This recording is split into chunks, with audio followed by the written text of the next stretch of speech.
गणेश जी की विधान विनाशक देवता के रूप में माना जाते हैं और इसलिए किसी भी कार्य की निवर्तिक पूर्ति के लिए इनकी पूजा को करना आवश्यकता माना गया है।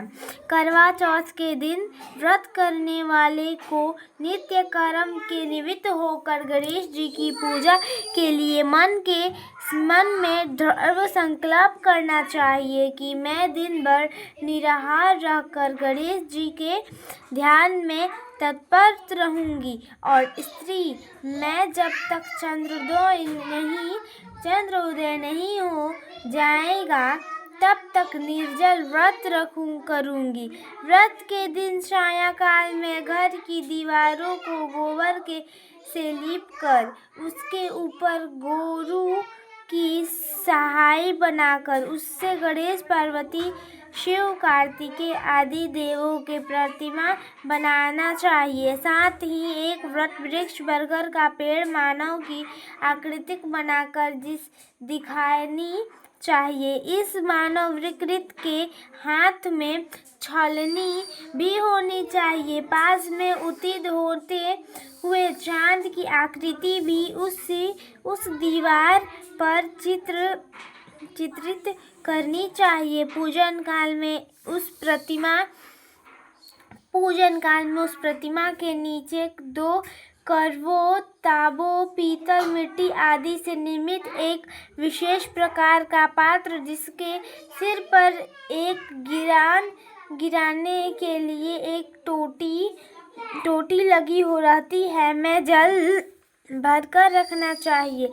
उस करवे के गले में कलावा लपेटकर सिंदूर से रंगना चाहिए और उसकी चोटी में सरई, एक प्रकार का रथ की सींग लगनी चाहिए। तदंत करवे के ऊपर चावल से भरा हुआ कटोरा रखकर सुपारी भी रखनी चाहिए। नैवेद्य के रूप में उस पर चावल का बना हुआ लड्डू, चावल के आटे में घी एवं शक्कर मिलाकर बनाया हुआ लड्डू, जिसे संकरित पिंड भी कहते हैं, रखें। इसके अतिरिक्त प्रतिमा के पास पूरी खीर, चावल के आटे में उड़द की पिंडी भरकर पकाया हुआ पकवान, इस लोक भाषा में फारा भी कहते हैं, भी नैवेद्य के रूप में अर्पित करें।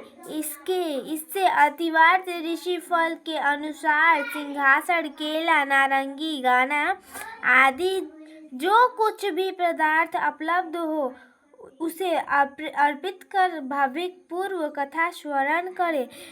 कथा के अंत में पूर्वक में स्थापित उन करवों को दाहिने ओर से बाएं ओर रखे हुए करवे को दाहिने ओर घुमाकर उपस्थित कर दे।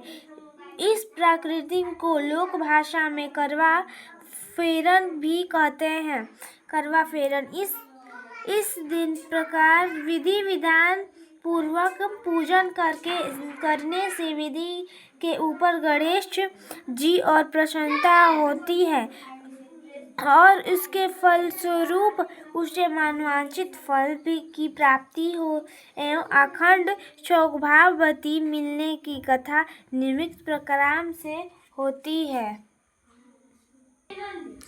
मान्यता कहने लगे कि जिस समय अर्जुन इंद्र नीलगिरी पर्वत पर तप के लिए चले गए तो उनके पीछे द्रौपदी खिन्न मन होकर चिंता करने लगी।